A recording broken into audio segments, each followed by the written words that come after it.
Hello and welcome to the official opening of SAA-uk's Leeds Summer Solstice Festival 2024. Returning for its 13th anniversary, the festival makes its much anticipated comeback, being bigger and better than ever before.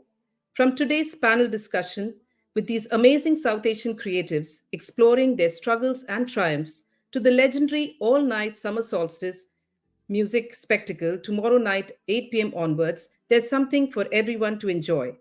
Featuring the breathtaking sitarist Rupa Panesar, tabla wizard Shahbaz Hussain, award-winning sarangi player Nabil Khan, and many more.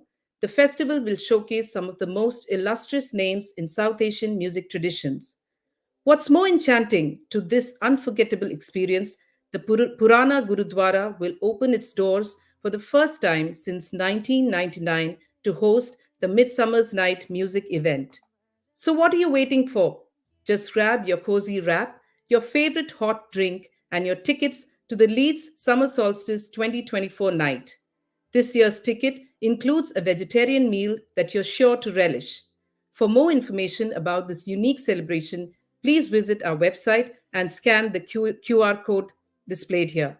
Now, tossing over to Seetal Kaur, founder Forward Culture, to take us through the struggles and triumphs of South Asian creative women. Over to you, Seetal. Hi, Sharon. Thank you so much. And welcome, everybody, to Struggles and Triumphs of South Asian Creative Women, an online panel discussion about the journeys of four incredible South Asian women and the lessons they've learned about navigating their respective fields and practices here in the UK. My name is Seetal. I'm the co-founder of Forward Culture, a social initiative for South Asian women and girls that provides a catalyst for creative and confident futures. Alongside our groundbreaking mentoring program for young women from South Asian backgrounds, we partner with organizations to create impactful events just like this one. We're really pleased to be working with South Asian Arts UK as part of their annual Summer Solstice Festival to present this online event. So we're really excited to have an amazing panel today. Unfortunately, Almas couldn't join us. I know some people were looking forward to having her, but hopefully we can in the future. She wasn't able to join us due to unforeseen circumstances. But I will introduce the three other panelists that we have joining us today for this lunchtime chat. So we're really excited to have Kaajel Patel.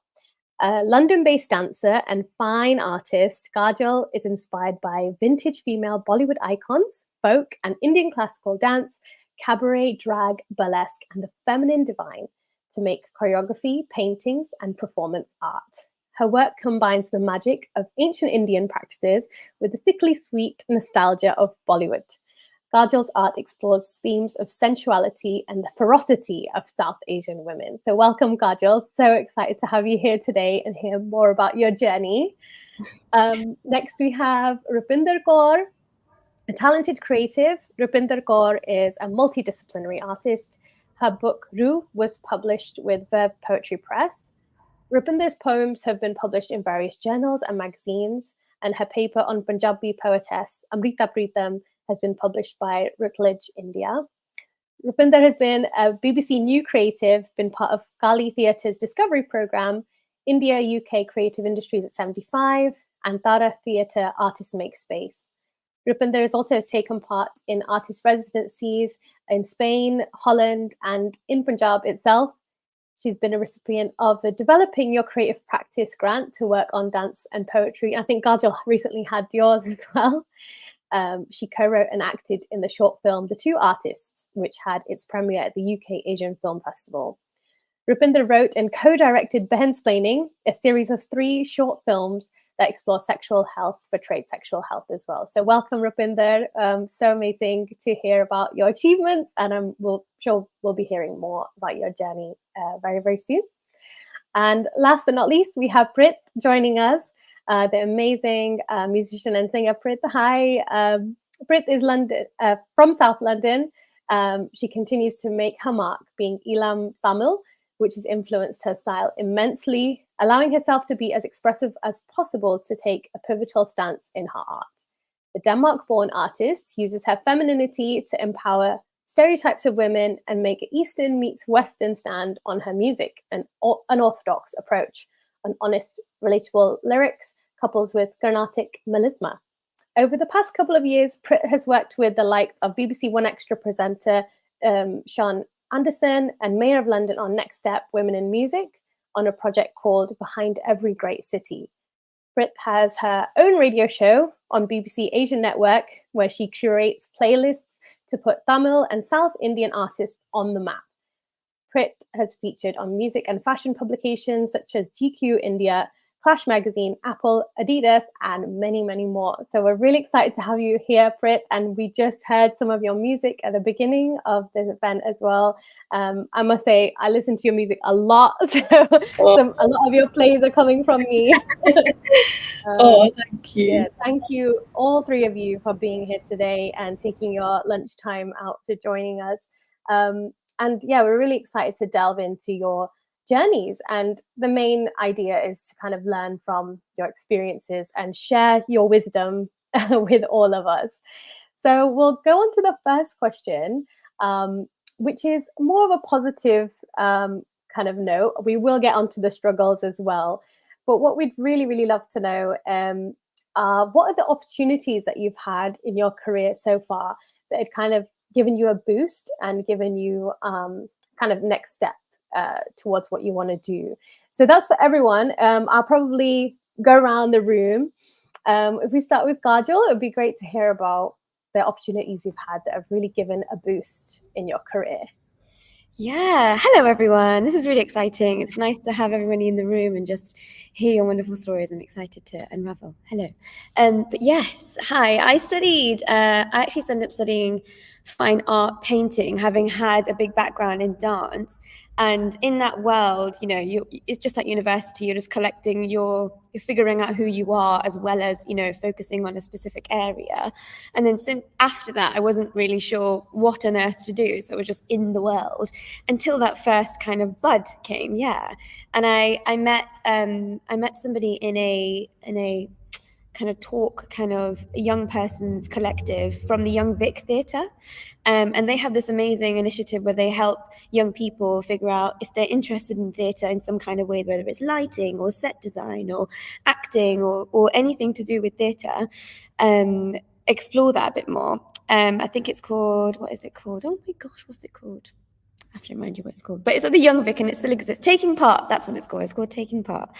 And in that, I found loads of other people like me. We became a bit of a collective, and then we took a show to Edinburgh.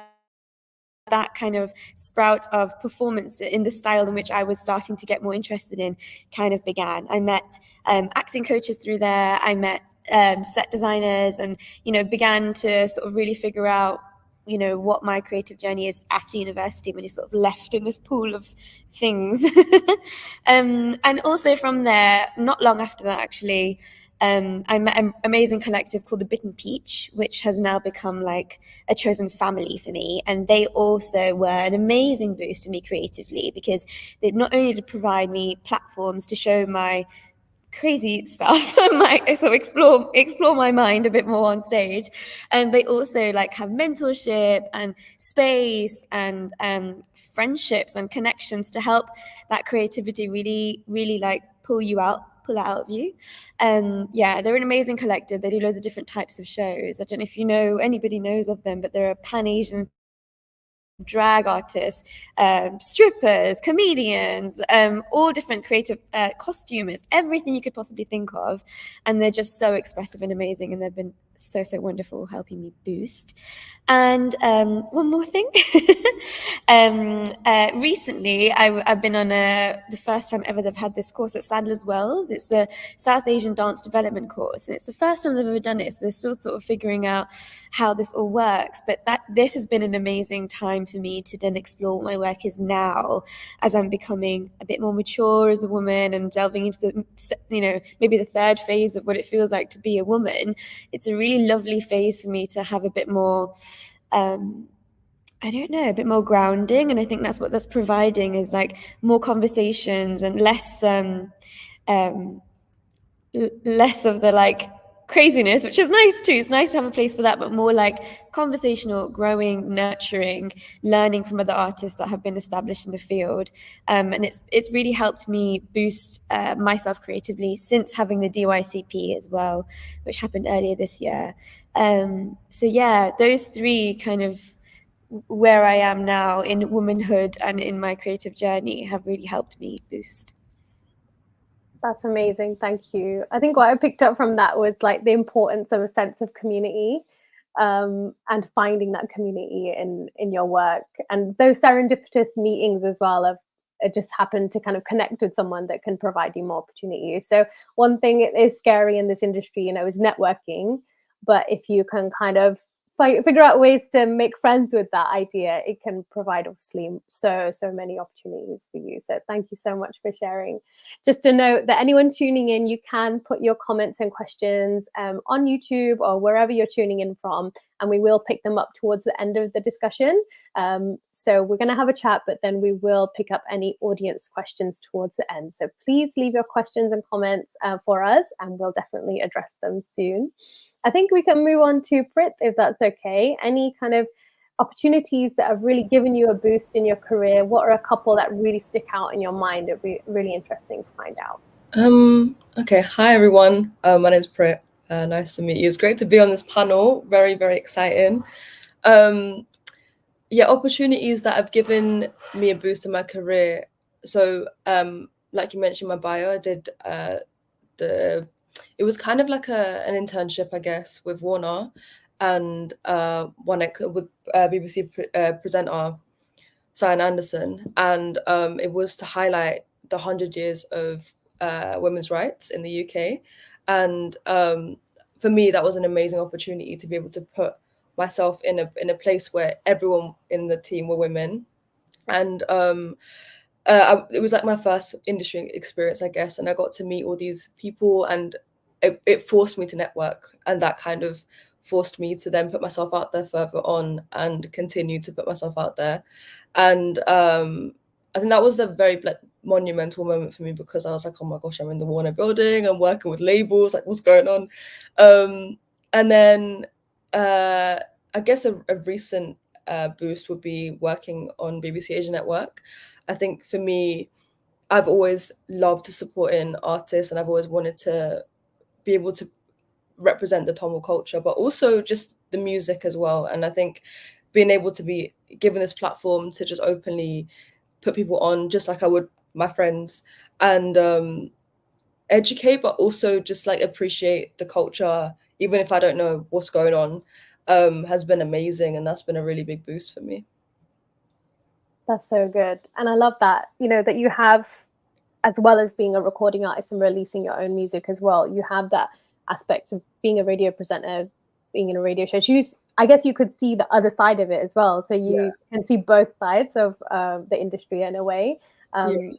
And one thing I would pick up on as well, I guess, is it's not easy to like sustain a creative practice necessarily. So sometimes having a job or something that can kind of complement your creative practice, would you say that the radio work really complements what you're doing? Like you're hearing so much music all the time and you're kind of feeding into your creative ideas as well. Would you say that works? Yeah, 100. I think it actually G-checks me to continue making music. I'm like, damn.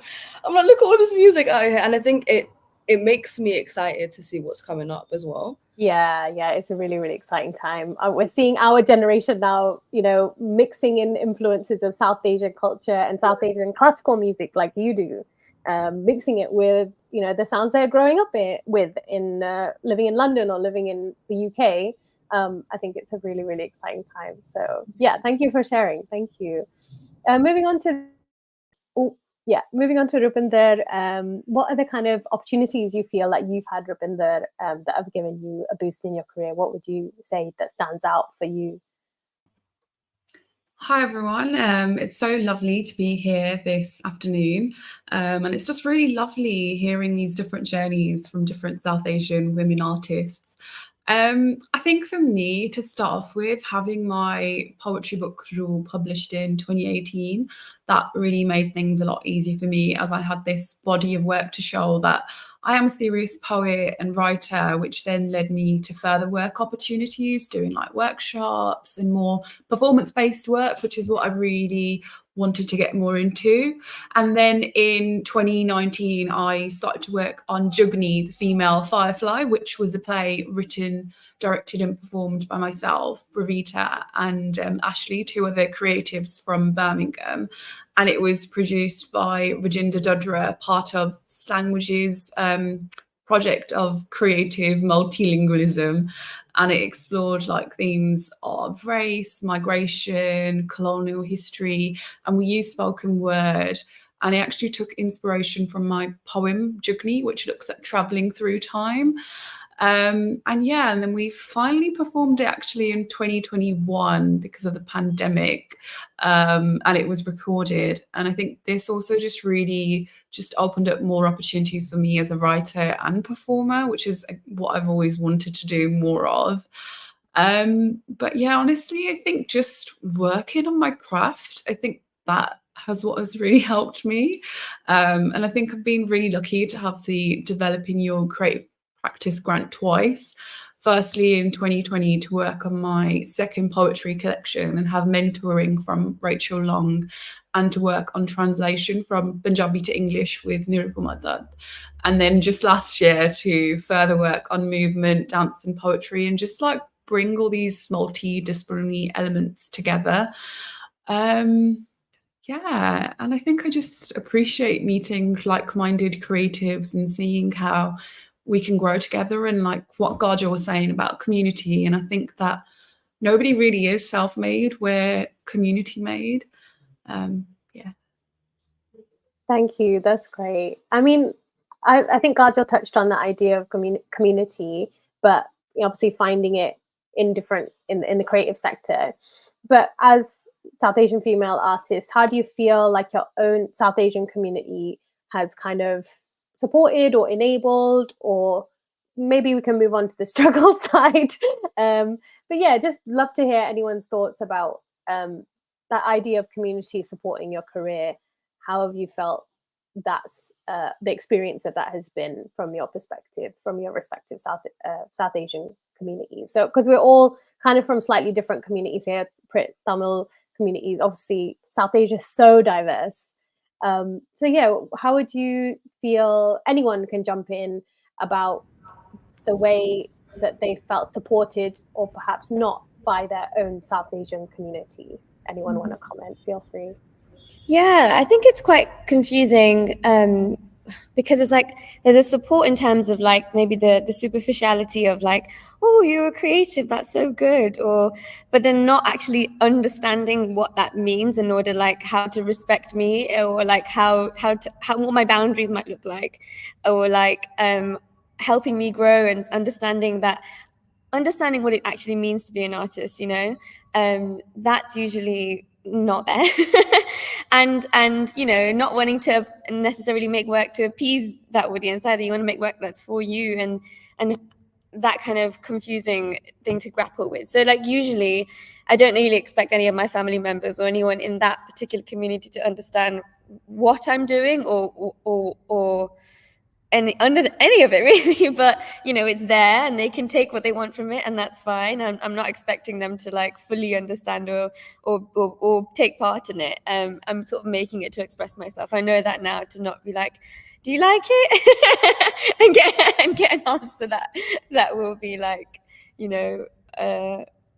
more shaped. But I don't know, one day I hope that there could be properly connect, so there can be some form of actually genuinely feeling that there's a heartfelt connection that way. But yeah, it's harder with the older generation because even I feel like we're kind of new that we've been able to actually be artists in this world. Like that was not something that our parents could even dream about doing.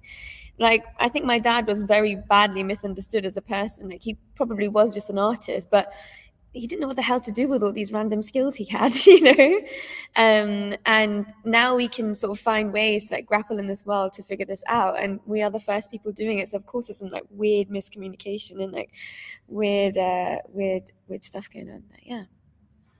Yeah, it's all about context, isn't it? Because like that kind of economic context, if your parents are migrating to this country, don't really have time necessarily, or there are obviously so many artists that have come from challenging backgrounds and have kind of tried to make it their career, but a lot of the time other things take priority, don't they? But yeah, thank you so much for sharing. Would anyone else like to jump in around South Asian community supporting, not supporting their career? How do you guys feel? Yeah, I'd just like to add on that I think growing up, I used to feel a type of way when I wasn't getting support because, like, who else am I supposed to turn to, right? Like, I remember when I first started, everyone thought it was a hobby, and it was going to continue being a hobby until like I was 5 years deep, and they were like, "Oh, you're still doing it," and I was like, "Yeah." And I think again, unfortunately, it comes from power in numbers. So the more people that see you doing something, they're more likely to be like, "Oh, you are being successful," or whatever success is in their eyes. So I've kind of I grew up thinking, okay, cool, like, you know what, I don't need anyone's opinion. I don't care about anyone's validation. But I think now I definitely come with a lot of grace, and I try and understand where they've come from. And they never really had the privilege that we have, to even pursue what we love. And I think yeah, and I think I've just grown to really just appreciate it now. But I don't get me wrong, a couple of years ago I'd be like, I don't care about you. But yeah, no, it's definitely like a learning curve. And I think as well as being an artist and as well as being a creative, you're also human. You're also a human. And I think you can't separate the two sometimes. So I just, yeah, it's just, I'm still learning to appreciate it. But I do think community still plays a huge role in who I am, whether I like it or not. Yeah, we try and reject it sometimes and say, oh, it doesn't matter to us, but it does, and it is important. How do you feel, just picking up on that point, Prit, about your kind of journey into making it a career? Do you feel like when you were younger, did you have that kind of push towards Carnatic music and Carnatic training? And then sometimes I guess it's confusing because when we're growing up, our parents put us in these classes or get us through these kind of training programs and tell us to take it really seriously. But then when you want to take it seriously, it's like, oh, but you need to like get a job or like, yeah. So why do you want to do music? But I just spent loads of money training in music. Did you have that kind of experience growing up where you were doing Carnatic music and singing and all of that? How was that for you? Yeah, so I actually grew up hating those lessons because it was by force. It was really by force because it was for extracurricular, it was for uni, it was for anything but the joy of it. And I think I just didn't enjoy going to these lessons because I knew that I had to practice and I knew I had to come with, results, and I wasn't practicing. And again, it just stemmed from not liking the lessons. But I think growing up, the less I practiced it, the more I started to appreciate it. And now, like, I will go out of my way to relearn everything that I've lost, kind of thing. And I do think again, it goes back to growing up and appreciating what you didn't appreciate growing up. And I'm very thankful that my parents forced me to go to these lessons because I wouldn't have seen it otherwise. And whenever I hear people telling me that they appreciate the blend of the two cultures, I think that means a lot more to me because it's coming from a younger generation who are a lot more like malleable to change, right? And they're easier to just be like, oh, so this is what the future is, and I'm like, yeah, I guess so. So it's been really cool though. It's been both ends, I guess, of the spectrum. So I'm kind of now on the appreciating side of things. Yeah, it's a journey. But think about it now, if a young girl just like you listens to your music and hears you doing some Carnatic vocal riffs and everything, they'll be like, I want to sing like Prit. How do I sing like, I need to go to Tamil class, I need to go so it could change things. Let's see. Thank you. Rupinder, any thoughts on this about South Asian community? I know obviously a lot of your work draws on the Punjabi community and history.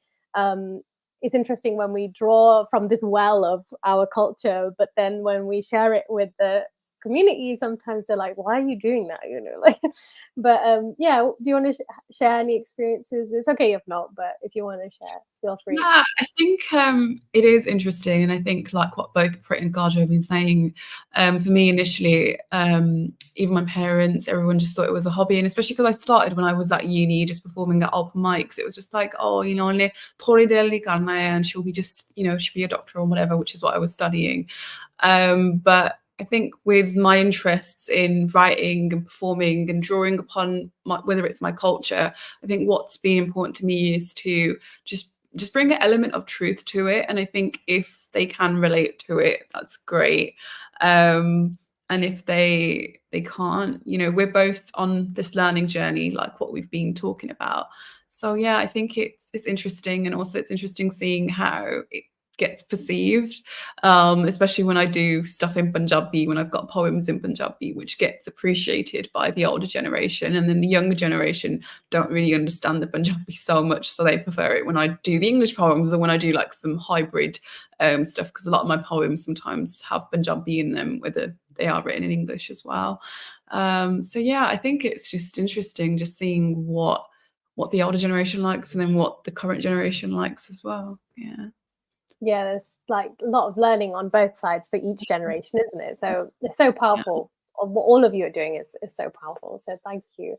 We're going to switch on to the kind of next area of the chat, which is more about the challenges and any setbacks that you've encountered. And I think there's a lot to learn from this as well.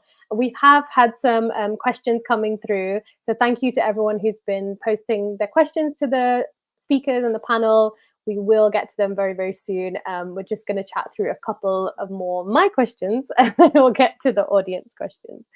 So yeah, the next aspect is, what are some of the setbacks or challenges that you've encountered through your creative journey? And I guess what lessons have you learned from that? It'd be really interesting to share. Kaajel, if that's okay, we can come on to you. Yeah, definitely. I have like a sprawl of different things. It just feels like a list of complaining, but here we go. So to begin with, we love complaining. We're going into our auntie era. Fine. Yeah, I'm giving into it. It's happening. Yeah. So to start off with, one of the things that I struggled with that I didn't really know that was a thing when we were young was dyslexia. This was a big thing for me, and not being in a household where like that was something at all known of and cared of, and you know that was it. That was really, really tough for me to figure out, especially because I love things like drama and script writing and things to do with like creativity with words and stuff, but I just was not able to understand those things. Also, as a creative now, I think I've got lots of random things, so if you want to like interject and like say stuff, then please let me know. Now as a creative, sustainability and like being able to financially continue and keep that, you know, chain going, because as a creative of many different things, it's quite difficult sometimes to maintain like a stable sort of flow of things, and also, in order to contain a sustainable flow of money or like stability, you have to be doing so many different things at once. And so your brain gets split into all these different things. And sometimes it's quite hard to focus on one thing. And as a creative with a neurospicy mind as well, it's quite hard to, you know, differentiate, oh, that's that thought and that's that thought. So yeah, those things, things to do with like, as an artist, again, at school or at higher education, we weren't really taught anything about taxes or pricing our work or anything to do about the technical stuff about creativity, and how it's going to feel like when you step into the world, because I kind of feel like they didn't expect us to. I kind of feel like they didn't really think that this person was going to continue doing what we're doing now. Like, oh, you don't have to worry about doing your own taxes. You're going to get a job. And you're going to get equip you for the freelance life for sure. Yeah, that was not really a thing that was ever really cared for. Yeah, and also, I mean, being a brown woman in a space where, for instance, you know, my first sort of professional space was like in an art space. So, you know, lots of white people in suits and, you know, lots of people talking quite professionally with big words, and, you know, it can feel quite quite tense. And then me being a small brown woman in this space, trying to grapple with how I'm talking and also show myself as a creative in this space, and there being so many invisible walls already existing, and me trying to like figure out what that is, it's hard. I feel like as of recent, there's been a wave of like understanding and a bit more openness and a bit more free space for us, for brown people to be understood, and for art to be considered more than like ethnic art or like something that is just for certain people. But yeah, it was like 2013 when I graduated, and it was quite a difficult time to like be able to just make work freely without it being considered, oh, you're a brown feminist, all these things. And it's like, oh, I'm just an artist actually. So those are a few things.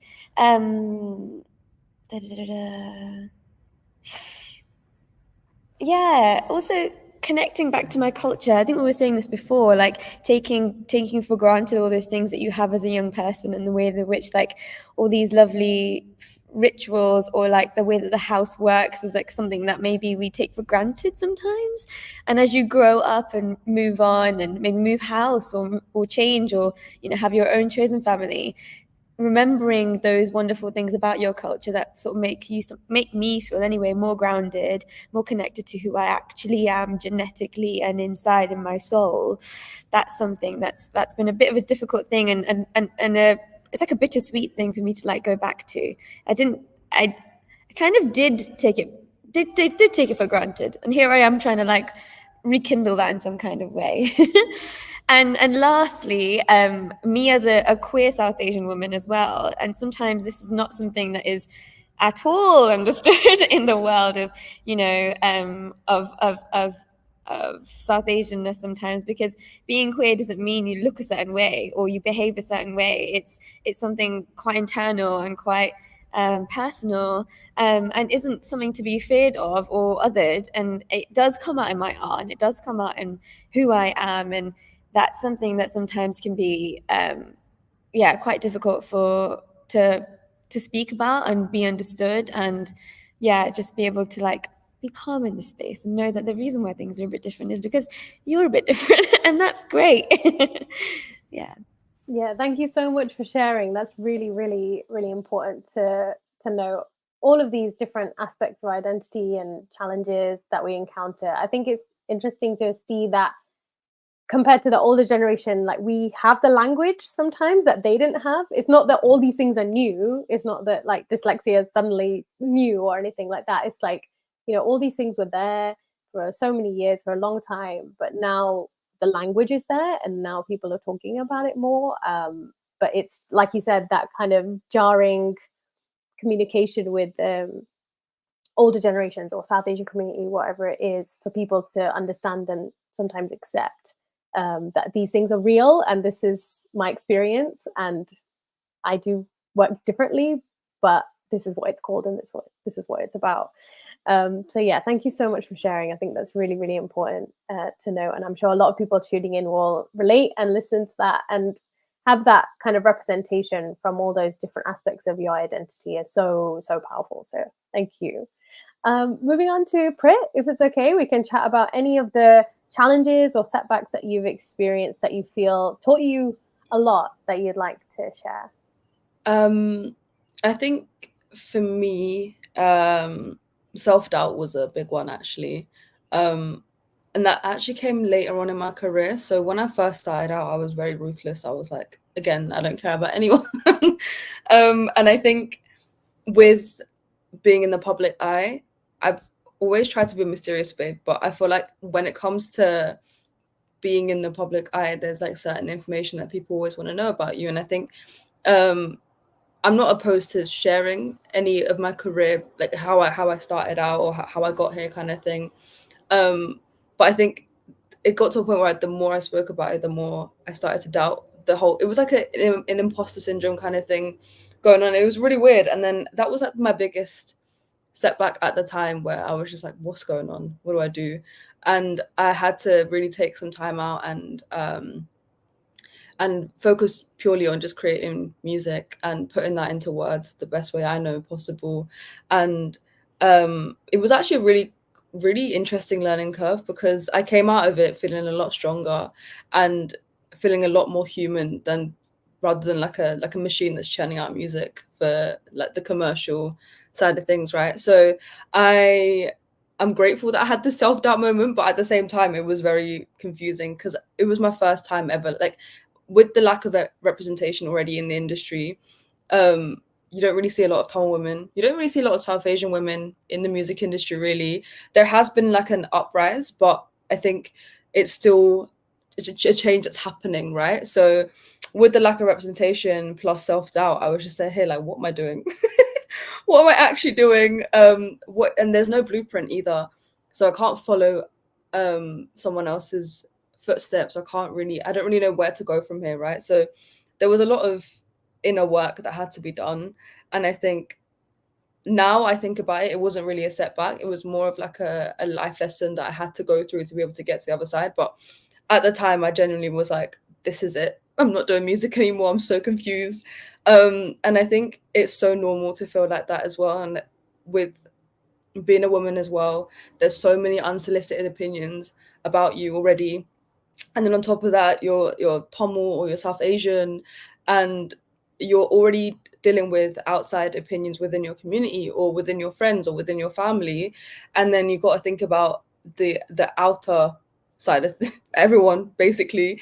And it's a lot of pressure to uphold, and you kind of feel yourself getting like chipped away, and you don't really feel like yourself for a minute. And I think that was something that I struggled with, but also I'm very, very, very grateful for, because I definitely know that I'm a lot more rooted in who I am now than I was at that time. And then another one that's kind of very common as well, but doesn't really get addressed, especially when people make it, is balancing life and your career. And like I started making music when I had just started uni. I was just going into uni, and at that time I had no idea what I wanted to do with my life. And then I was here thinking, yes, I'm going to make a career out of music, and I thought I was going to be an overnight sensation like Justin Bieber. Like, I genuinely was on YouTube, I was on Instagram, I was on everything grafting, and I was like, what's going on? And at that point, you're so desperate that you are willing to put your whole life savings into your career. You're willing to work overnight, overtime, just to make money to pay for a music video. And I think being able, like, just balancing that was definitely a moment. It was definitely a moment, because I was struggling, but it was one of those things where it was non-negotiable for me to make it out the other side. So yeah, I think those are the biggest setbacks for me right now. Thank you. Just out of curiosity, if you don't mind talking about it more, and I think it would help people tuning in or who are listening back to this, that pivotal point you talk about where, you had so much self-doubt, you were kind of hearing all of these opinions and ideas and letting it kind of pull you down in some way. How do you feel like you turn that around? Were there certain things that helped you to kind of come out of that and like you said, focus more on the music? What kind of things do you feel helped you to kind of move through that in a way?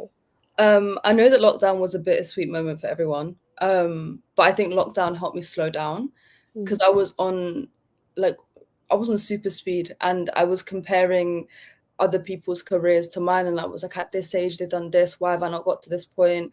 Obviously everyone's situations and circumstances are very different, so it was very unfair of me to compare myself to other people knowing that information. But I think I actually just removed myself from social media, number one, and also lockdown helped. Just like, I had no choice but to remove myself as well from people, and I didn't go outside as much, and I was just in my own space, and I was working on I just wanted to get rid of this feeling of like, I'm not good enough. And it was really weird, because it was like, I didn't know who I was, right? And I was like, I need to get back to who I am ASAP. And and it was just, I think the advice that I would give right now is maybe like unfollow people that you genuinely don't find inspiring. You don't have to follow people just because they're there, right? Like, protect your own space, keep yourself in that little bubble. And it's not like you can turn to your friends, or you can turn to people that you trust and have these conversations with people, or even like you never know who's going to reply to your DM. So you can always DM someone that you find inspiring and just be like, what's a little piece of advice that you'd give me to get out of this headspace? Because a lot people are actually a lot friendlier than you think. And if you just reach out, you never know who's going to reply. So yeah, I hope that helped. But yeah, Yeah, that's no, it's really, really interesting, experience, actually. And I don't know if it timed with your single "See You Win," but it feels like it's giving me that vibe right now. So if anyone hasn't heard "See You Win" by Prit, please check it out, because sometimes when I'm like in this kind of funk, like you're saying, and sometimes when I listen to that track, it's just like, yeah, okay, let's go. Like, you know, it's like the motivational thing and inspiring others, but then seeing how your journey can kind of, you can share your wisdom or experiences as well. That's a great track. So shout out to that. But thank you so much. Yeah, free promo. Thank you so much. Ravinder, moving on to yourself and your journey, how do you feel like your experiences so far, you know, have shaped who you are in a sense of your challenges and any setbacks that you've encountered? What are the kind of key ones that you feel have really shaped your journey? I think initially just, wanting to pursue a creative career was tough, as for my parents, it's always just been about survival. And at that time, I was just like, oh my God, they just don't understand me. They don't want the best for me. They don't love me and all these kind of things. But over time, as we've been talking, I appreciate where they came from. And I know they just wanted the best for me, as sometimes being an artist, it isn't sustainable. But I didn't want to be a medical doctor. I didn't want to pursue science, even though I was studying biomedical science at that time. And I was more interested in the arts always, especially history as well, which I think you see glimpses of my work.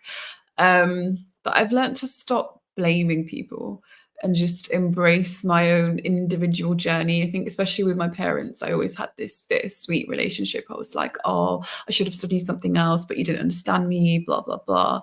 But I've stopped thinking about that now and just embracing what I'm doing right now.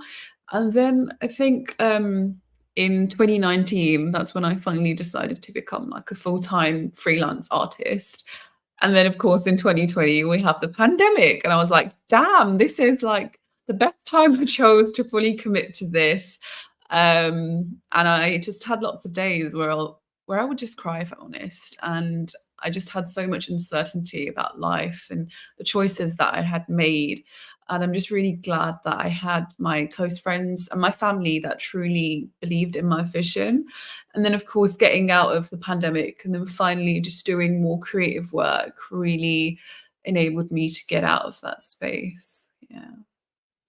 Thank you. I think the pandemic was definitely hard for so many of us, and especially freelance creatives. It was really, really tough. Like, you had some people being able to get on, furlough or like being paid in some ways, but as a freelance artist, it's really, really difficult. So thank you for sharing. Thank you so much. And definitely that clash with your kind of family as well is a lot of what we encounter with our mentoring program with Forward Culture. And even Prit, something you mentioned was there's no blueprint sometimes for the creative industries, especially as a brown South Asian or Tamil woman or Punjabi woman, Gujarati woman, you're trying to navigate these fields with no blueprint, no path. So yeah, finding and connecting with other people who can bolster your journey and support your vision, like you said, and encourage you to keep going and trying different things, experimenting, is really, really important. So thank you so much for sharing. Yeah, and if anyone's tuning in and has any questions for our panel, for our amazing South Asian female creatives here, please do leave your comments and questions in the chat, whether you're tuning in on YouTube or whether you're on Facebook or whatever kind of platform you're tuning in on. Do leave your questions that we will get to towards the end very soon. So we're moving on to our final kind of area, which is any advice. I think we had some a bit of that with your journey, which is really, really lovely for you to share. Any kind of advice or nuggets of wisdom for any South Asian female creatives, either fellow peers in the industry or younger generations who might be tuning into this and finding snippets of this chat, what kind of wisdom or advice would you share with them for their journey? I guess we're talking to our younger selves here. It sounds weird, but yeah, in a sense. What advice would you give if we go on to Kaajel, if that's okay? Hey, yeah, that's so interesting you say that, talking to your younger self. As soon as that's so true. Yeah, we could say like one thing for your younger self maybe, and then a couple of things for another South Asian female. Maybe we can do that. Initially it made me think of, find that thing that excites you and don't stop. Whatever that thing is, it's your thing. Keep it alive and keep feeding it and keep watering it. It's like the plant that's inside you. You have to just keep finding a way to keep making that thing keep going. As difficult and impossible as it might sound sometimes, even if you're the only one looking at it, appreciating it, loving it, keep it going. It's going to make you happy. At the end of the day, when everything happens in the world, you're going to feel like some sense of peace because you're nurturing yourself. I have a few other things as well. Another one is, we're living in this generation now of social media, and there is so much information and so much creativity. And as Prit was saying, it's so easy to compare yourself to something else so easily online that you have to find some way of, like, again, maybe using social media to help you, but also protecting yourself and finding ways to just step away when it's time to step away. There's a big one in the world now, to just help clean your brain and make creative choices that aren't necessarily driven by what you've seen or heard or whatever. Have a healthy relationship with this, and then the other ones, again, just looking after yourself. Find ways to look after yourself that feel good for you, creative for you. Try new things that are adjacent or sort of related to what you're creatively interested in, and it's just going to nurture you and excite you further. And also, harking back to what we said before, go and seek other people that are interested in things that you're interested in. You'll make amazing friends and you will just help each other grow, and it's just a wonderful thing to try and do. So whatever it is, if it's working with plants or working with hair or working with music, get yourself into those spaces and you can have these lovely creative conversations and hopefully find some new friends. Amazing. Thank you so much. I think I remember seeing this quote, which was like, find something you love and never have to work a day in your life, or something like that. But then when you're a freelancer, it's like, find something you love and just never stop working because you love it so much. But I think I can hark to that in a sense of what Kaajel said, the fact that it gives you so much inspiration, so much happiness, so much, whatever you want to call it, it gives you that, energy and joy. Hopefully all the taxes and all the business and the invoices and the good negotiation and that side of your career, it'll help to balance it out in a way. But going to your final point, I think balancing that, the fact that it is work, it's joy, but you need to rest as well, and you need to have a break and recharge from it. I think that's the key, isn't it? Because we don't want to confuse our joy with like capitalism in a way. Like, we don't want to turn it into something that's exhausting us. So finding ways to recharge and look after yourself. Thank you so much for sharing that as well. Do you want to jump in again? Yeah, I was just going to say, with the initial thing, dream as big as you could possibly think. Don't limit to don't make it small because you're used to it. Go as wild and as big as you possibly think, because you never know how far it can go. Yeah, definitely. I just want to quickly mention that when you shared your snippets from being in India and the residency you did in Jaipur recently, was it that around January, February time, I think? That just reminds me of that, because it's just wild. Like, it was just magical. You think of, being an artist, exploring different themes and ideas in such a stunning environment. Do you want to just share a little bit more about that? And then we'll definitely move on to Rupinder and Prit. But I'd love for you to just share kind of dreaming big and how those dreams have come true maybe recently. Literally.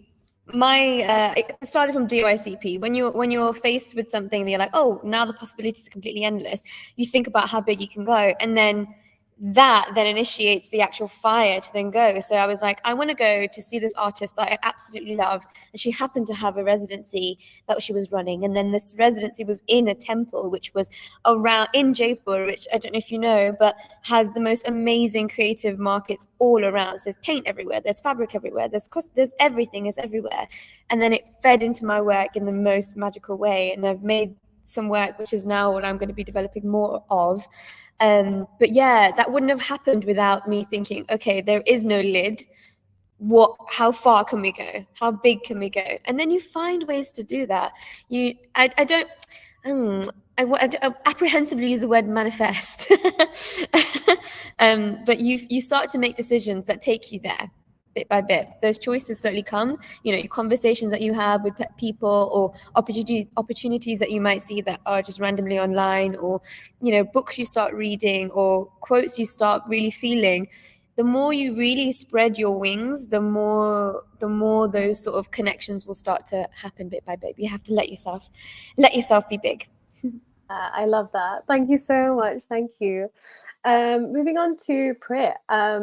What advice would you share? Obviously, we've touched a little bit on that before, but any kind of nuggets of wisdom, any advice that you'd share for a younger South Asian female looking to kind of see you as inspiration, maybe as a blueprint? I'm not going to put any pressure on you, but like, I want to do it. Just any kind of wisdom you would share or advice would be great. I think number one would be, it's never too late. I think as South Asian women, there's like a timeline for everything, and it has to stop somewhere.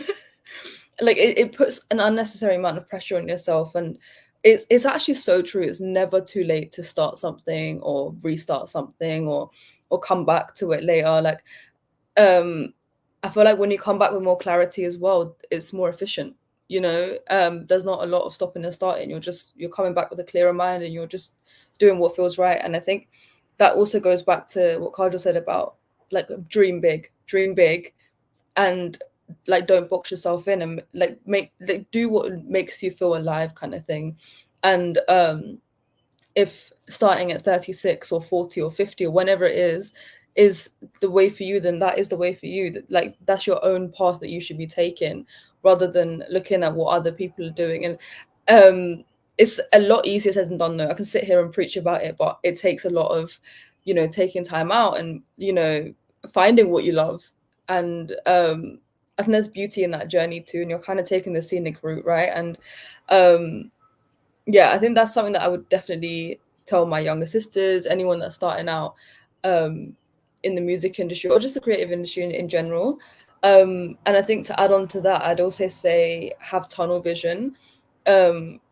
It's you kind of have to have this mentality that it's like you against the world, and that actually works so well, because you're just like, okay, cool, like who else is going to be better than me, and that's, you kind of just have to think, like you have to put yourself in that position. Think like a man, innit? Think like a man. Think like a white man. Yeah, honestly, I think when you start thinking like it's like a white male CEO, actually unstoppable, because there's nothing as impossible. So why should I? Kind of thing, right? Why not me? I know how to do this.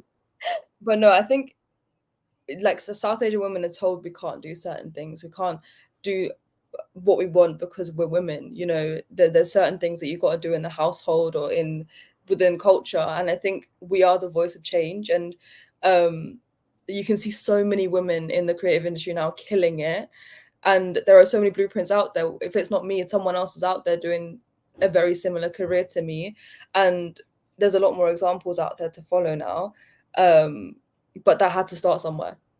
Someone had to tell younger them that this is possible. So yeah, I'd say it's never too late. Have tunnel vision, and just have faith in yourself, because you're a lot stronger than you think.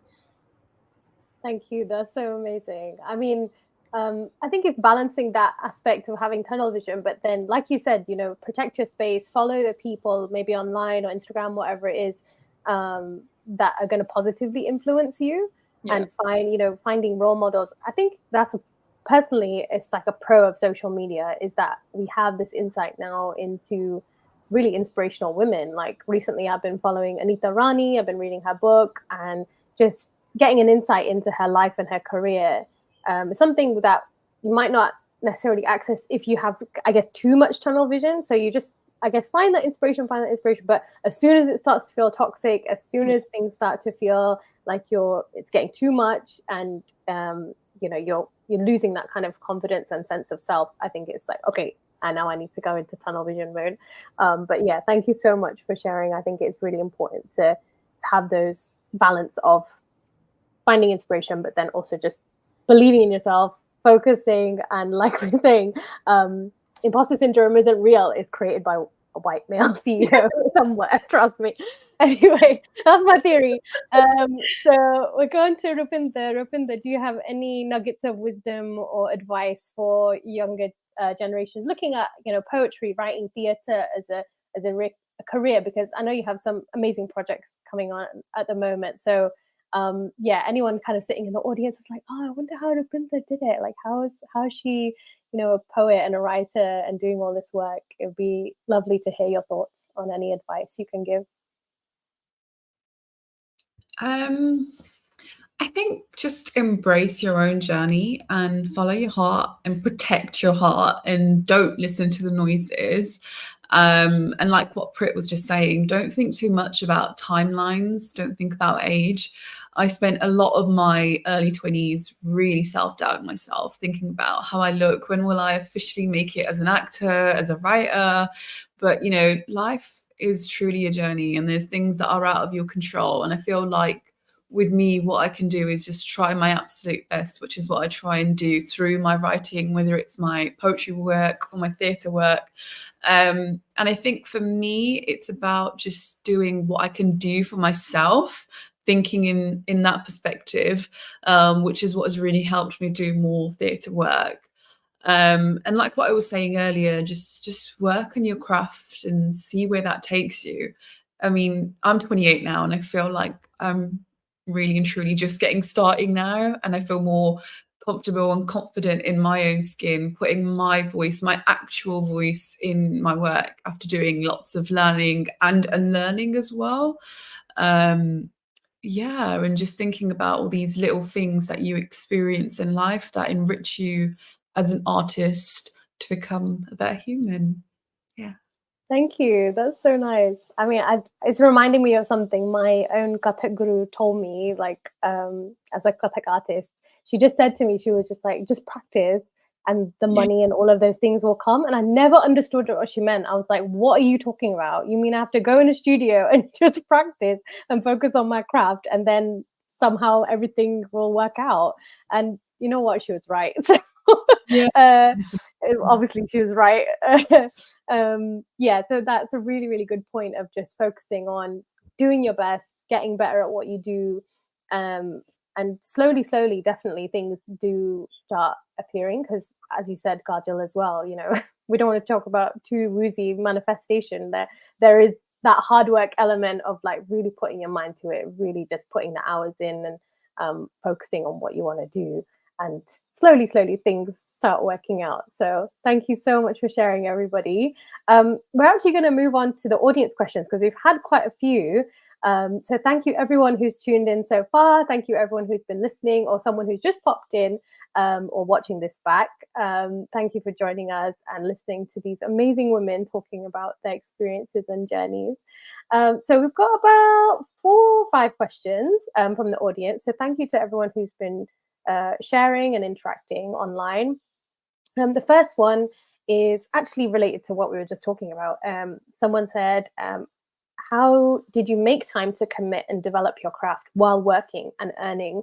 So if anyone wants to share any advice as well, or experiences of while balancing that kind of financial side of things and making a livelihood, how did you make time to commit and develop your craft as well at the same time? Anyone jump in, feel free to unmute and comment on that. Yeah, Kaajel, do you want to go ahead? Yeah, I don't have a quick one. It was I end up feeling like you're sort of working 3 jobs at the same time because you're having to pay the bills, but then you're also obsessed with making your own thing happen. And I think to begin with, it kind of has to be like that. If you have to, you have to make the money somehow. You have to be able to pay your rent. You have to buy food and all these things. But at some point, hopefully with the collection of lots of different things and works and projects, you will be able to release yourself. And sometimes it's just taking the leap. It's just taking the leap, which I know sounds absolutely impossible, but the more you get, the more you water and nurture this thing, it will grow. That's what, yeah. Thank you so much. Rupinder, did you want to come in? Sorry. Yeah, I think just what has really helped me is just, I think like I was saying earlier, just connecting with like-minded people, creatives, organizations. And I think just working hard. I think I've been very lucky in terms of whoever I've worked with, they've always just suggested me to someone else as well. So all these kind of things. And then also just seeing what opportunities are out there in terms of funding as well. So I've managed to get the Developing Your Creative Practice grant twice, which not that many people are able to do, I'm aware. And I think it's just also looking at how to write a good application, because that really helps. That's something I forgot to mention earlier. Really looking at how to write those funding applications is really important. And I've spent a lot of time looking at that, which is why I think I've been able to be successful twice. But with these grants, I think it's just really nice to just have money to just explore and just work on your craft and just do absolutely anything and everything. Yeah. Thank you. That's a really, really good point. And I think it's a pro because you're a writer, like, so you're writing with the poetry and craft, and then you've got the writing skill of funding applications as well. But, that's really important to mention. We've got the kind of commercial industry, we've got that side of things, but then there's also the arts funding side of things. So grant applications and thinking about your work in that sense as well is really important. Prit, do you want to come in? Also to add on to the funding aspect, there's also charities that are willing to give small grants, right? So even if you don't have, even if you miss out on the chance of getting the bigger funds, there's so many ways to start on a smaller budget, or there's people who are willing to sponsor. Like, there's people that you can, again, DM, reach out to, email, and like shamelessly put yourself out there and like relieve yourself of that financial burden. That being said, like I don't even know, this is not even a healthy way of doing it, but I was working in retail, and I'd wake up at a stupid o'clock and I'd be working on my music, and then I'd go to work for 12 hours, for 6-8 hours or whatever, and then I'd come home and do the same thing. I barely slept, I barely ate, and like I don't encourage that at all. So I highly recommend you look after your health and recharge. And if it's not financially, if you're not financially able to support yourself with that career, it's okay to also work and not focus on your music and come back, or whatever your craft you're doing, and come back to it. And I think it also goes back to the whole thing of it's never too late, and money will come. Unfortunately, it is a long game.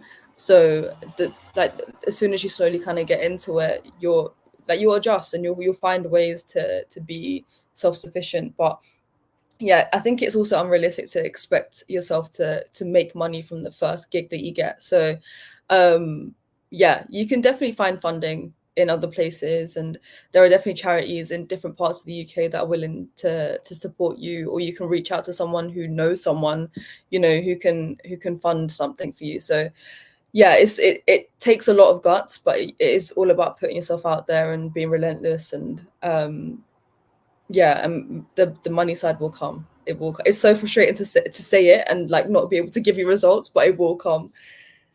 Yeah, thank you so much. I am so glad you said I do not recommend. I was like, what's she gonna say? I was like, she's gonna say, yeah, that's what you need to do. You need to you need to not sleep. I was like, oh no. Then you were like, I do not recommend that. And I was just like, thank you. This is what we need. This is the change we need to see. Because honestly, as I'm telling you, like, that's all I've heard, like, from a lot of older generation. I'm not blaming them for anything. Obviously, they had to maybe survive in some way, in that way. But maybe that's why there's so many health problems of our older generation now. I don't know. That's my theory. But yeah, I think that's a lot of what we heard from older generations. I think that's something that's key that is changing now, which is, like you said, look after yourself. It's about the long game. It's not about kind of, running yourself into the ground. It's a marathon, not a sprint, right? So yeah, we have got to always remember that. And also coming out of burnout is a lot harder than getting into it. Yeah. And as I think creatives and a freelance artist, a lot of the time our livelihood is actually kind of in our bodies. Not to say that in that way, but I'm saying like vocally, you need to look after your voice. Yeah. If you're a dancer, you need to look after your body. If you're a writer, you need to look after your mind, like for sure. In so many ways, like our practice is related to our body and our health. So I think it's important to remember that you have to look after the thing that's helping you to be creative and make your work. Yeah. So thank you so much for sharing. That's really, really important. I was like, what are you going to say? But yeah, thank you so much for sharing that. Actually, related to kind of this idea of funding as well, actually, we had a comment from someone called Elle. As artists, do you feel your creative freedom is limited by what is expected of you by white national funding bodies, or in some way the funding expectations that you've experienced? Do you feel like your creative freedom is limited by what's expected of you from funders in any way, or do you feel really supported? I know obviously Kaajel and Rupinder, you've had developing your creative practice, but moving further, do you feel like you've been limited in any way by the funding process? I guess when I was sort of still figuring things out a bit more, because I was being more available to different things and having to take projects that maybe don't necessarily align with me. And in that way, I was having to appease what they kind of wanted from me. But now I'm at the phase where I don't do projects that don't feel like they actually connect with me, which means that doesn't happen as much. But yeah, I would say initially, like, you have, taking work that is available that maybe sort of, kind of aligns, and then you feel like you've sort of lost yourself creatively a little bit. Yeah, did used to happen, but not so much now. Thanks. Yeah, Rupinder, did you want to share anything around any pressures you felt like, being in a certain box, or any, by funding bodies or the funding process? I wouldn't say specifically by funding. I think there has been like one occasion where I was working on this sort of project, and they wanted someone specifically from the Punjabi Sikh community to develop this piece on Vaisakhi. But then they didn't like what I was writing, because it felt like, oh, this is not in lining with their portrayal of Sikhs or of Punjabis. And I was like, well, I'm going to write it how I want to write it. I'm not going to write what you think, because that's the whole point of hiring me, isn't it? And then we had some disagreements, but I did get paid for it. I made sure for that, for my time and my labor. But I didn't go ahead with what they had wanted, and they just hired someone else. Then they hired another person. But I think sometimes it's just about just taking a stand for yourself and what your morals and beliefs are in, and what you believe in. I think that's really important. Yeah. Thank you for sharing. There's one question from Sim Nota. Loving the talk. Hi, if there are many creative things you like, would you say it's best to focus on one main creative skill to give 100% of your time and effort to? What is your guys' thoughts on that? If you enjoy different creative outlets and things, would you recommend focusing on one for a while, or how would you approach it? How would you advise? Anyone, feel free to jump in. I don't know. I feel like it's a really hard one, being a multidisciplinary artist, doing so many different things, and your head's occupied in so many different things. For me, I feel like all these different art forms are ultimately connected. They're just different vessels. That's what I find for myself, whether it's me being a writer, me being an actor or a performer, or now sort of how I'm experimenting with movement and dance. I feel like these streams all vessel into each other, because ultimately I'm just trying to express myself. That's what I'm trying to do, and I'm just seeing what medium is best. Having said that, and what I have been saying a lot throughout, is focusing on your craft. And by that, I think I mean is identifying what you really, really like and what you really enjoy. So for me, I've really found it really valuable having mentoring from like Rachel Long and Nirupama Dutt, where I've been able to sort of just see where I want to go in terms of looking, whether it's even just looking at a poem. Something that I found really valuable with Rachel is how to get inside of a poem, how to look at things from a bird's eye perspective, which is what I sort of have applied to my other artistic disciplines as well. I think every person just varies. I think for me, again, everything is just about expressing and just seeing what the right vessel is. Yeah. I don't know if that answered much. No, yeah, definitely. I think having that kind of mentoring and guidance, I think, is crucial as well. Like you mentioned, you know, being able to kind of bounce ideas and reflect on what you want to do next. Yeah, that's really, really useful. Thank you. Kaajel, what are your thoughts on it? I know obviously you do so many different things, and I'm just amazed to see, because I knew you mainly from the dance side of things. I was just amazed to see your visual artwork, especially the huge paintings you were working on. I was like, wow. So, yeah, what would you think? Would you say it's best to focus on one main creative skill to give 100% of your time and effort to, or how would you manage it? Different things you're interested in. I think for me, yeah, I mean, there has to be something said for when you have that focused mindset and you're in a flow state and you're just thinking about this one thing. Like, magic can happen when you're just, quite in this flow. However, I think because I am neurodivergent, possibly this is why, things to do with ADHD maybe, that I like to take inspiration from different things, and I like there to be different outcomes. I can't help it if like there's a word that feels related to this thing or a movement that's related to this thing rather than a painting. So it feels like freedom to just have lots of different expressions and lots of different ways of doing things. But there is something to be said of like finding complete flow state in like one thing, and so I would say it's give each, if you are interested in lots of things, give each thing enough time to like really like exercise it and go into let it take you, and then give yourself time. For instance, like if it's like a week or so that you want to develop something, just let yourself just do that one thing for the week and then move on, depending on what time frame or what feels right to you. For me, it's quite an organic experience. Like, it's hard to say I can cap it for this amount of time for this particular thing, but I really enjoy having many different ways of expressing myself. It feels right to me. So yeah, again, I can't give you a final answer. I'm so sorry. No, I would say that you're actually good at multiple things as well. So I think that's a good thing to note, is that like it's good to focus on things and dedicate time to, so that you can actually get to a certain level or get to a certain level of mastery with that craft. Obviously it's a never ending journey with that, but I would say that it's not like all of a sudden you went into painting, all of a sudden you went into dance. Like you did actually train, and dedicate that time. So I think it's really important to highlight that when you want to go into different things, training in it and dedicating time to getting to a certain level is important for sure. Brit, any thoughts on this idea of doing multiple things? Do you think you'll venture into other creative outlets as well as music, or do you feel like you have already? I think I'd love to do a lot more. Yeah. I think for me personally, I just need to be a bit more disciplined and practice, which is a huge part of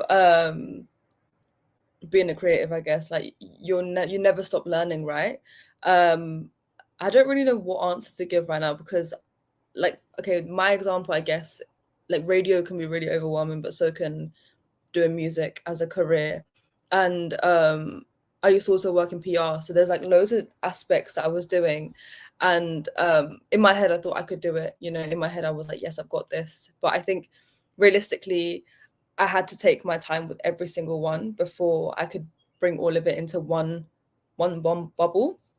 So it was either me sacrificing one or the other for a short amount of time, and then in the long run it actually benefited because I was able to encapsulate all three of them into one career. But I think the overall lesson that I can really learn from this is that it is a long game, and the more time you spend in something, the better you're going to get at it. And I think that applies to multiple streams of what you want to do. Thank you so much. Yeah, I think it's important to note as well, as a recording artist, you know, you're shaping the music videos, you're shaping like so many different things, and like you said, you're working in the radio, so there are different aspects. Even if you're in one creative field, like you know, you can branch out within that. Yeah. But yeah, definitely. Thank you for sharing that. It's about time management in a way, isn't it? Oh God, how boring. But yeah, it is about time management in a way. This is a couple more questions, but one is particularly for Kaajel. Given your interest in both traditional Indian practices and contemporary performance art, how do you see the role of nostalgia in shaping modern interpretations of South Asian femininity and identity? So I know that that's quite an interesting area for you. As we mentioned, you're always kind of exploring Bollywood as well as like the more ancient kind of Indian history. But yeah, what was the kind of role of nostalgia for you at the moment, and with your upcoming work as well? Is that kind of feeding into it in some way? Yeah, definitely. The thing with nostalgia is it's such a visceral sensation as well. It really, you feel it in the body and in your heart. And I think it's like a lovely way of like collecting glimmers of the past, like things that make you feel this joy, or things, yeah, that create that. So and within Bollywood, as we know now, and when we were younger, there's a lot of strange things that were going on, and like songs that are about weird stuff, and lots of strange storylines that we were just like, yeah, that's normal. And now with a bit more context and a bit more like, oh my God, what the hell? We can look at that. But that's the funny thing about nostalgia, and it's fun right now. I'm having a lot of fun. I don't know if that sounds good or bad, but I'm taking those things, I'm cherry picking what is joyful for me in those, and then exploring them further.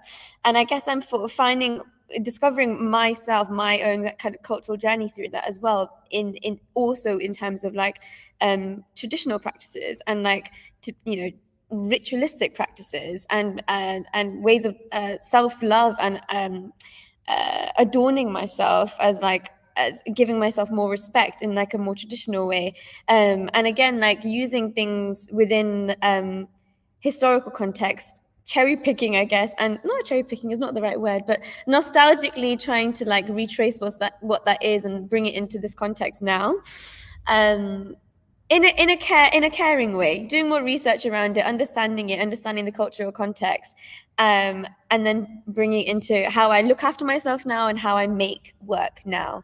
So yeah, nostalgia is a really funny one, because you reflect back on those things and you wonder how on earth you were singing those songs as a young kid. But there's so much joy and comedy and fun within that becomes a lot of the work I do with like cabaret and yeah, drag. Nice. I do feel like from what I've kind of seen of Prit and Rupinder's your both of your kind of creative work as well, I feel like there's an element of nostalgia as well. Do you feel like that's true? And would you like to kind of speak about that a little bit as well? Idea of nostalgia in your work. How would you say it feeds into what you do? Yeah, I think initially for me, when I started writing, especially, I think there was a huge sense of nostalgia when I would write about Punjab, especially in my poems. And because I started writing when I was quite young, I was like 19, 20, and I was sharing these poems on social media and stuff, not really thinking too deeply about them, if I'm honest. And then as I got older, and I think having visited Punjab multiple times, and then I think just connecting to the reality of what things are like on the ground, but also when you're reflecting on history, how you interpret it and how you bring it into your work. So I think with me, with my writing, especially now, I'm really conscious of these things, that it's not sort of romanticized, and it's got this ground reality to it, whether I'm speaking of the past or whether I'm speaking of the present, that I bring that into my work now. Yeah. Yeah, no, that's really, really important. I mean, it's this idea of history and looking back is always so like muddy and like murky, and it can get really, really complex. So yeah, thank you for having that grounding is really important. Prit, what about yourself? Would you feel like bringing that Tamil identity forward, bringing your kind of background and training and your community in a way? Do you feel like there's an element of nostalgia in your music and what you do? 100%. Yeah. Yeah. Before I even started listening to any English music, Western music, my benchmark or wherever I started was Tamil music. So my dad had cassettes and cases and CDs of just music. So I can't not attach that to my career. It's almost natural. Like I don't even do it. It's not even by force, you know. Sometimes I hear music and I'm just like, wait, that sounds like a melody from a film, you know, back in the day. And I don't know. It's just it's a really interesting feeling. Like Kaajel said, it's really visceral. Like you really feel it in your body, and you don't know what to do with that except express it in your music or in your craft. So yeah, nostalgia plays a huge role in who I am and my career. I love that. Thank you so much for sharing. Just before we wrap up, thank you to everyone who's tuned in so far. Thank you to people who've been commenting and asking questions. It's been really, really lovely to read everyone. Everyone's had so many positive comments. Thank you for speaking about neurodivergence. It's a breath of fresh air. Thank you so much for your reflections. So there's lots of people giving a lot of love. So I hope that people can tune in and listen back as well. I feel like we should have a podcast. I don't know why, but let's see what the future holds. But yeah, I'd love just to close and wrap up if you guys could share any projects and things you'd love for people watching to know about coming up. Just give yourself a shout out. But yeah, I personally would love to know what you guys are working on at the moment and what people should look out for coming up. Prit, because you're unmuted, you get to go first. So I'm actually working on some new music, some visuals, maybe a docuseries, just a little in-depth into like the process of making music. I feel like it's just something that I've always wanted to do, but I've never really had the drive to do it really. And I thought, why not this year? So and I also have a show with Dialed in Manchester on the 20th of July. If anyone wants to come see me live in Manchester, come through. But yeah, no, working on a lot of music, just staying very present and enjoying the process of making my craft. Yeah, well, we can't wait. So yeah, anyone interested in seeing Prit live, 27th July, was it? 20th of July. 20th of July. So 1 month's time. Exactly 1 month's time. Yeah, Prit's going to be in Manchester, so for Dialed In Festival. So please do check that out. And looking forward to more music. I can't wait as well. Thank you for sharing. Kaajel, would you like to go next? Any projects you're working on at the moment that you'd love people to know about? Yeah, this year started, as we were saying before, in Jaipur for me. So I was there for 3 months doing an artist residency, making paintings that were very much about dance and this kind of apsara, kind of magical, kind of modern mythology, which feels really right for me, and bringing these characters alive, which has just been so much fun. And now I'm in the process of figuring out how those characters move, which is so exciting. So eventually I want to I'm in Shoreditch Town Hall today, which is where I've been developing this work for this week, figuring out very early stages of like their movement and maybe how they speak and maybe how they interact and all this stuff, yeah, this will be a installation of some sort with the paintings, with some words, with some movement, or maybe a film. But yeah, it's really early days and I'm having such an amazing time.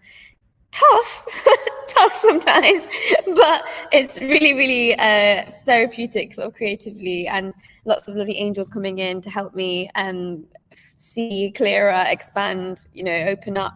It's just been such a wonderful creative journey. And if you pop on my Instagram, I have been posting how those things have been evolving, and I will just keep posting. It's like a sketchbook it's sort of become for me. So yeah. Love that. Thank you so much. Yeah, everyone's kind of Instagram handles are over here. So please do check everyone out on Instagram and follow their work. Rupinder, would you like to share anything coming up that you'd like people to know about? It'd be lovely to hear. I'm just continuing to be a curious artist and just experimenting. But yeah, there's a few things that I'm working on. I have my poetry dance film that should hopefully be ready soon, that I've been working on, which was part of my Developing Your Creative Practice grant. And then I'm working with Kaur Girl Productions on a play about the Punjabi princesses, Rani Amrit Kaur and Princess Indra Devi. Their stories are very fascinating. So hoping to bring them to life. We just did a short reading, a rehearsed reading and commentary. And then hopefully next year we'll be bringing it to the theatre. Let's see. But yeah, just continuing to be who I am. That's it. Yeah. Thank you. I love that. It's so important. Like we said, it's the long game. It's the long game. So look after yourselves, everyone. So yeah, we're going to wrap up. Thank you so much for everyone, to everyone for joining. Thank you to people leaving comments and questions. We've had so many wonderful comments. People saying, yes, please, a podcast. So let's see. I just feel like there's so many podcasts now. But let's see. I don't know. I do want to add value to the podcast world.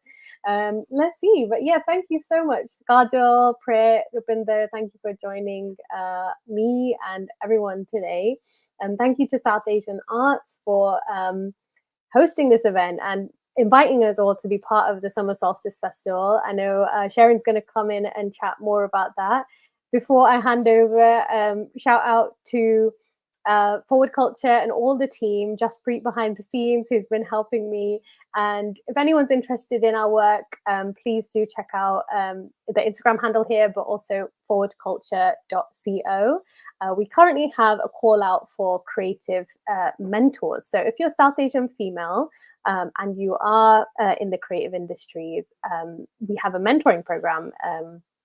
So you're able to share your blueprint, your experiences, just like today, with a younger South Asian girl who's interested in your career path, in your experience. So check out our website, forwardculture.co. The deadline is next week, 27th of June, to apply to be a mentor as part of our Brown Girl mentoring program. So thank you, everyone. Thank you for joining. I'm just going to hand over to Sharon to say a final thank you and wrap up. Great. Thank you so much, Seetal. Thank you. What a lovely freewheeling conversation it has been, ladies. Really enjoyed it. And thank you so much for taking time on a weekday and, sharing your thoughts. I think many have been inspired. Those who've been sharing their comments, it's been quite nice to, read through them.